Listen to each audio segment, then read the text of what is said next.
Hello, it's Joanna here with another daily live stream.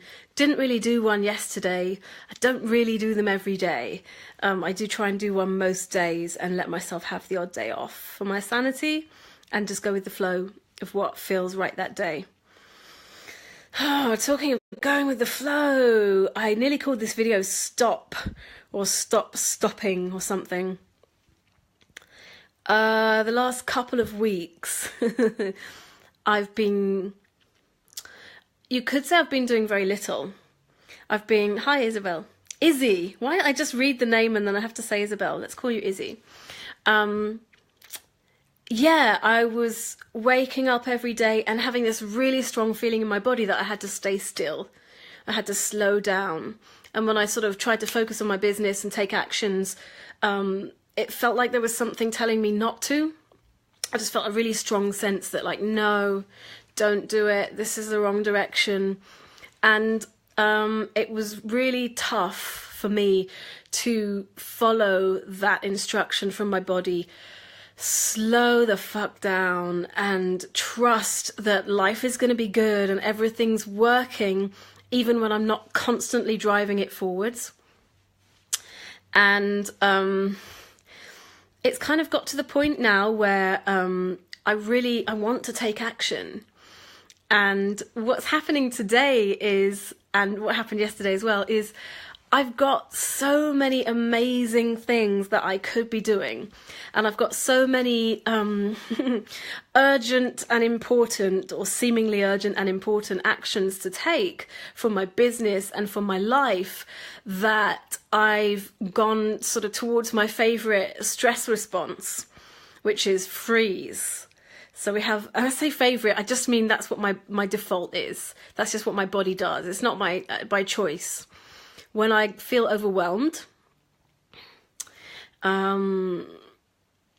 which I do, which is something that happens to me with a number of options. If I'm not in my body following the intuition, I get a bit too in my head. Suddenly it's I could do any of these 200 things and at least 50 of them have to happen today. What happens instead is I do nothing, or I do very little. Or I find myself on Facebook, I'm sure being on Facebook is kind of part of my job. And I find things that need doing in the kitchen, or I wash clothes, or I allow myself to get distracted in different ways. One way or another, I get very little done because I'm not sure where to start, right? So this has been going on for a couple of days now. And now that it's very, very obvious that if I had just started anywhere, I could have achieved masses of work. I could have made masses of progress. That's what I mean. And that would feel really good. And then I'd have less things to choose from, blah, blah, blah. But I didn't do that. Instead, I did very, very little. And I just caught myself doing it again. I've caught myself sitting downstairs feeling just with my phone in my hand, scrolling the internet, noticing that in front of me is just a mess of wires and a closed laptop and an empty cup. None of which are particularly helping me in my quest to be an amazing, successful coach, super turned on and passionate about her business, really helpful, really engaged with her clients, sitting there just spacing out, wasn't really doing it. So I just wanted to name it. First off, I just wanted to put my hands up and say, I've caught me doing this, and just actually be conscious of it, because that's a really powerful step. A lot of people feel crap when they notice something they're doing that they feel is not beneficial, or they feel it's not the direction they want to go in. But actually, it's really, really useful to celebrate that first step, because it's a powerful and potent step. When you wake up to what you're doing, oh my God, I'm doing that. I don't think I want to be doing that. Okay, great. Now I know about it. And then just watch yourself doing it. That's what I've been doing so far. And now there's a level of intensity inside my body that sometimes shows up as excitement, sometimes anxiety, sometimes impatience, sometimes it's almost anger because I'm just like, like ready to do something. Come on. There's a lot of me that's really raring to go. And then there's one or two bits of me that's like, I don't know, maybe I should do that.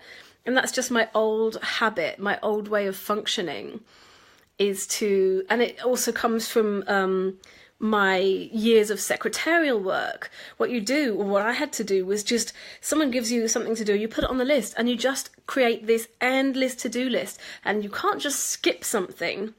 That's not within your power. It's not your job to say this isn't important. Unless you can, of course, go back to the person and coach them on it and say, do you really want me to do that with my time? But mostly you need to just do what you're told to do, and you end up with a big long list, and it doesn't matter if you've got that list for 6 months, you just keep that list going. And it's just not very useful for us to have these huge lists, and it stops me in my tracks in my own business. So on the one hand, I'm really creative and inspired, and I come up with loads of ideas. And on the other hand, all of those ideas kind of pile on top of me, and suddenly I can't take any action. So I'm using an app called Toggl, Toggl, to just track my time usage for the next couple of weeks, because I've noticed a couple of under-earning tendencies in my behaviour where I'm not valuing the work that I do. I've noticed that in order for me to feel valuable, I have to, and to feel like I've earned the money that I'm paid, I feel like I have to give 100%. I have to give every last drop of myself. So instead of just giving what's agreed, instead of giving what's appropriate, whatever that means, like the product on offer, I just give my whole soul. And I leave myself with nothing, so that I'm just drained and wrung out and mouldy.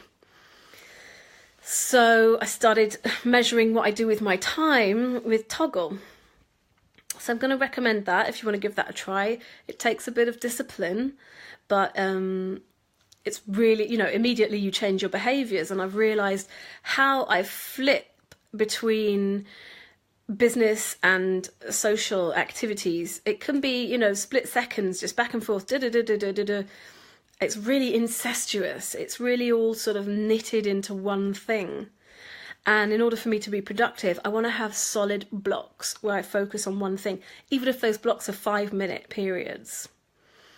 So what I'm going to do right now, what I feel inspired to do, is to go downstairs, set up my computer and stuff, and then do what a friend of mine, Madison Hughes, mentioned she was doing the other day. Hi, Madison.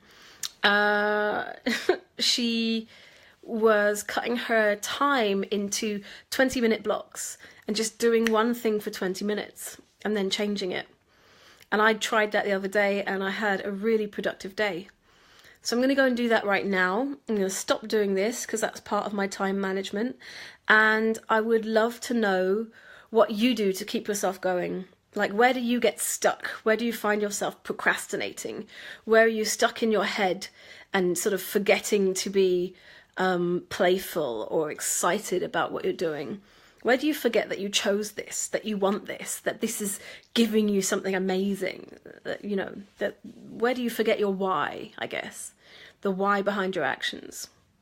And if there isn't a good why, maybe get a different action with a really good why behind it.